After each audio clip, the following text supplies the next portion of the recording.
యేసుక్రీస్తు నామమున ప్రత్యేకంగా ఈరోజు వచ్చేసినటువంటి దైవజనుల ప్రవక్త గారికి, మా ఆత్మీయ నాయకులు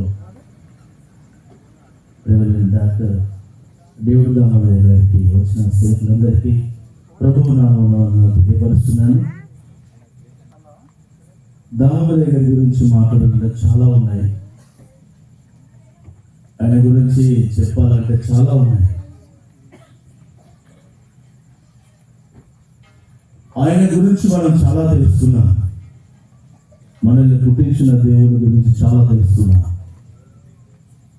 ఆయన గురించి చాలా మనం విన్నాం, తెలుస్తున్నాం. ఈ రీతికి నిలబడ్డాం. ఆయన గురించి తెలుసుకున్నాము, చాలా తెలుసుకున్నాం. ఒక మాట నేను చెప్పగలను, దేవుని చేత నడిచిన కరెక్ట్ బైబిల్లో వ్యక్తి ప్రవక్తలలో ఏలియా ఎవరికి రాజీ పడలే, తలవంచలే. దేవునికి స్తోత్రం. హల్లెలూయా.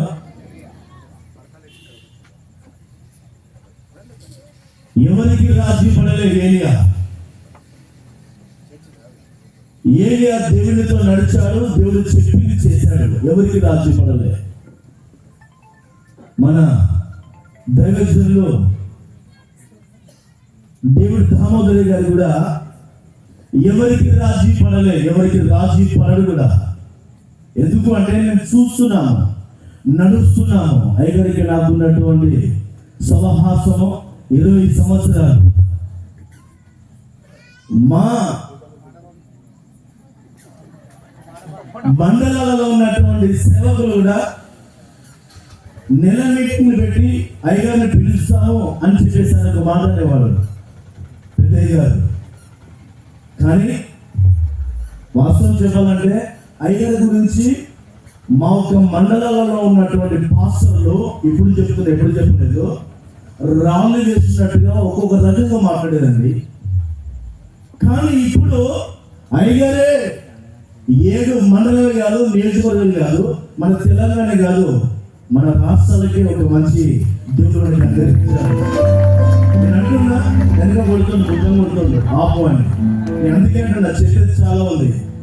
ఛత్తీస్గఢ్కి అయ్యగారిని తీసుకొని పోయినప్పుడు భయంకరమైన పరిస్థితులు. అక్కడ ప్రవక్త ఇక్కడ అడుగు పెట్టాడు. వాస్తవం అయ్యగారు చెప్పాడు. ఇక్కడ ప్రవక్త అడుగు పెట్టినటువంటి స్థలాలలో అది ఏదైనా కూడా భూమి నిరాకరణ శూన్యం అనే ఏ రీతి ఉందో, అడుగు పెట్టినటువంటి ప్రతి స్థలాల్లో అది దేవునికి అప్పగించబడుతుంది, మారుతుంది.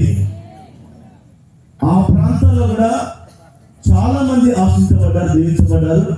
కాబట్టి అయ్యగారు ఇక్కడ మీటింగ్లు ఎందుకు ఇలా నెలకైన 3 సార్లు అనేది ఎందుకు ఈ రీతిగా అనేది నేను చెప్పలేకపోతున్నాను. ఇప్పుడు చాలా సంతోషం అనిపిస్తుంది. ఈ యొక్క 15 సంవత్సరాల అంగడికి నిజంగా ఎంతమంది చదువుకుంటున్నారు. మా పెద్దన్న అని పిలుస్తుంది. ఆయన